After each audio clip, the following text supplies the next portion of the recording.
Mickey 17, directed by Bong Joon-ho and starring Robert Pattinson doing a goofy voice. Again. So yes, finally, after all this time, I remember this thing was completed and ready to go in like 2023. It was supposed to come out in March of 2024, and then it got delayed to January of this year, then it got delayed again to April, and then the studio miraculously decided to swap its spot on the schedule with Sinners, and now, thank God, it's here. This is Bong Joon-ho's first project after winning at the 92nd Oscars with Parasite, the first foreign language film to ever win Best Picture. He's followed it up with an adaptation of a book that wasn't even published by the time he started pre-production, and it's got an amazing cast with Robert Pattinson, Naomi Ackie, Mark Ruffalo, Steven Yeun, and Toni Collette. It's a sci-fi comedy drama taking place in the future where Pattinson plays Mickey Barnes, a loser from Earth who signed on for a space colony mission led by Mark Ruffalo's Commander Marshall. The thing is, Mickey entered as an expendable, which basically means he's a red shirt. Every time he dies, they print out a new body for him so he can continue his work. His work being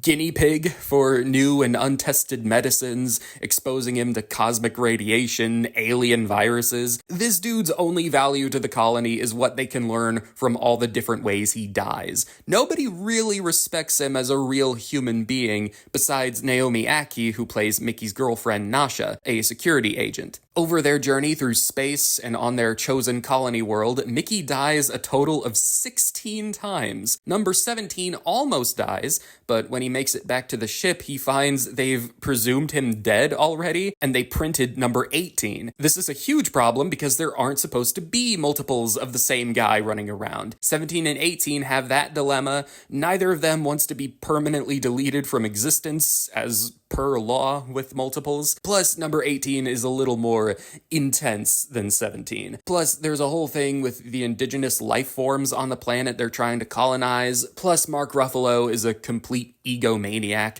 There's a lot to deal with here. The movie's pretty great, I'm not gonna lie. I loved Robert Pattinson. He's absolutely amazing as Mickey 17 and 18. It's cool how they're drastically different even though they were respawns of the same person. 17 is meek, mild-mannered, basically a doormat. 18 is fed up with all the bullshit. Same dynamic of someone who's on their first week at the job versus the guy who's been there for 17 years and doesn't give a damn anymore, and also kind of resents his younger self for how much of a pushover he is. And Pattinson is so good at both. 2025 seems to be a good year for double performances, with not only this, but The Monkey from a couple weeks ago, and then Sinners coming out next month with Michael B. Jordan. It's weird that it's happening 3 times, but I'm here for it. We also have Mark Ruffalo and Toni Collette hamming it up. They were fun. It's not subtle in its messaging whatsoever with how it depicts Ruffalo's character as a fascist colonizer with a huge ego and performative personality, with a rabid fan base following him. Maybe some people will find it to be like overdone, like too on the nose, but I think it works well enough. Really though, aside from Pattinson, I thought Naomi Ackie was the biggest standout. Many of the best scenes are with her. She brings so much heart to her character and the movie as a whole. There's one moment, a flashback. I won't get into spoilers or too into the details, but it was a flashback to one of Mickey's numerous deaths,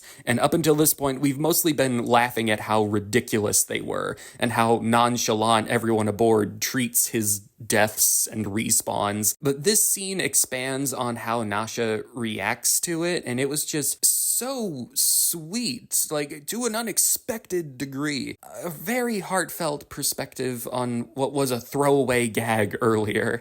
And if I wasn't already sold on the love between Mickey and Nasha, that scene would have got me. I did really like the movie. I loved many things about it, in fact. Though if I just had to nitpick something, I think it might have lost its own plot near the 3rd act. I'm trying not to spoil things, but like, at first you think its main point, its main theme that it's getting at is going to be about the whole expendable thing, where corporations are heartless and nobody cares if the grunt workers get hurt or die, like commentary on the modern, like, working conditions in our world. You think it'll ponder the really scary thoughts about the finality of death, or how scary it could be if it wasn't final. And in the case of multiples, the possibilities are endless at what you you could explore. Imagine The Sixth Day from 2000, the one with Arnold Schwarzenegger, but directed by Bong Joon-ho. Like, that should blow my mind. And it kind of gets into that sort of stuff, but it also kind of sort of gives up on that idea in favor of egomaniac Mark Ruffalo trying to genocide the native life forms on the planet. Yeah, it kind of switches gears to almost Starship Troopers territory. To me, it felt like the third act couldn't decide if the main point or theme had to do with the Expendables, the Multiples, or the corrupt political leader, or how imperialism is bad. Like, for sure, all of those things can, like, be wrapped together. They are very closely linked when you think about it. And I don't think anything's done poorly, like, not by a long shot, because this is still an incredibly well-made and well-acted film. But